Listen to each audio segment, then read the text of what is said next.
അങ്ങനെ എറണാകുളത്ത് 8-9 ദിവസത്തെ താമസത്തിന് ശേഷം നമ്മുടെ പ്രാവുകളുടെ അടുത്തേക്ക് വീണ്ടും എത്തിയിരിക്കുകയാണ്.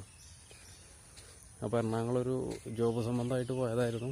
2 ദിവസത്തെ ഓണ ലീവിന് നാട്ടിൽ വന്നിരിക്കുകയാണ്.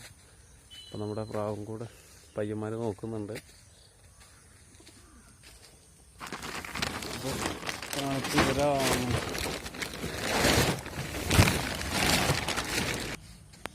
നമ്മുടെ പയ്യന്മാർ പുതിയ നല്ല അടിപൊളി ഒരു കുഞ്ഞിനെയൊക്കെ കൊണ്ടുവന്നിട്ടുണ്ട്, ഒരു ഡിസൈൻ കളറായിട്ട്. അതുപോലെ തന്നെ പുതിയ കുറച്ച് പ്രാവുകൾ കാണുന്നുണ്ട്. മുഖിയൊക്കെ വന്നിട്ടുണ്ടല്ലോ.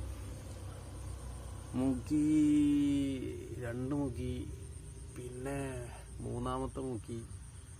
ഈ മുഖി മാർക്കൗട്ടാണ്, ക്രോസ് വന്നിരിക്കുകയാണെന്ന് തോന്നുന്നു. ഇതും മാർക്കൗട്ടാണ്. ഇത് ഏകദേശം കുഴപ്പമില്ല, എന്നാലും ആ ചുണ്ടിൻ്റെ അവിടെ ആയിട്ട് മാർക്കൗട്ടായിട്ടുണ്ട്.